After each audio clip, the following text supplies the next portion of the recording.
Olá a todos! Hoje temos mais uma aula de matemática, quarta-feira, dia 5 de 5 de 2021, aula remota número 45, tá? Para o nono ano.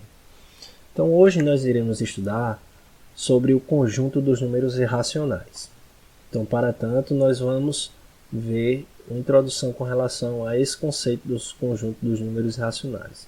Então, o conjunto dos números irracionais, que é indicado pelo símbolo da letra I, possui como elementos todos os números que não pertencem ao conjunto dos números racionais. Portanto, ou o número é racional ou ele é irracional.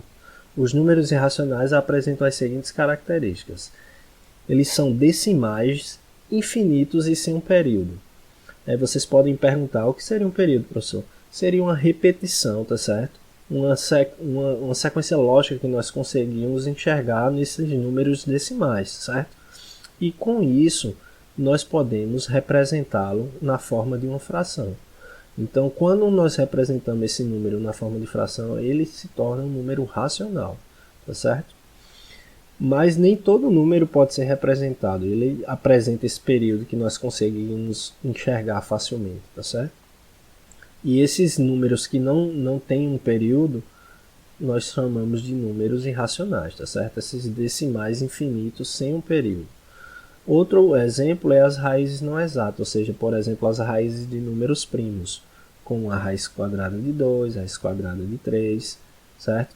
Então aqui embaixo nós temos alguns exemplos. Um número, por exemplo, 0, 2, 5, 7, 1, 4, 9, 8, 6, reticências, ou seja, esse número é infinito. E você vê que ele é todo aleatório, então não tem um período, não tem uma repetição para nós seguirmos ou conseguirmos transformá-lo em um número racional.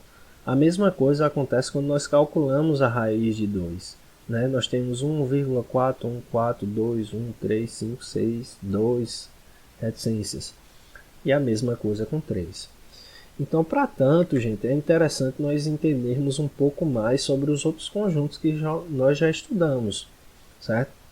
Então, nós aprendemos o conjunto dos números naturais, dos números inteiros e dos números racionais.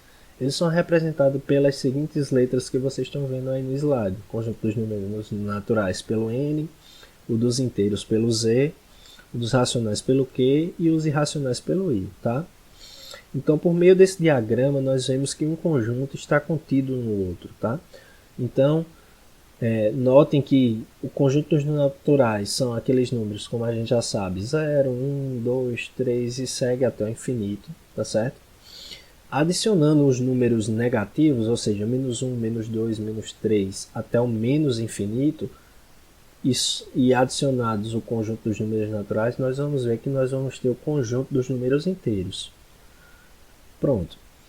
A partir disso, nós temos também agora as frações e os números decimais, ou seja, as frações e alguns números específicos decimais são números racionais, tá certo?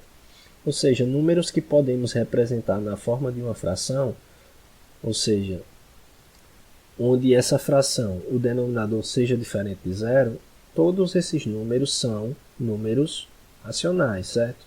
Seja eles negativos ou positivos.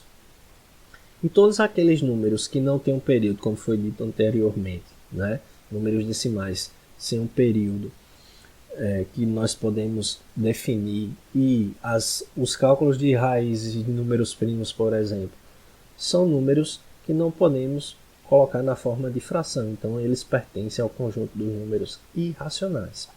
Basicamente, nosso exercício hoje é interpretar alguns desses números e fazer associações, gente. Então a atividade de hoje para vocês é bem simples, certo?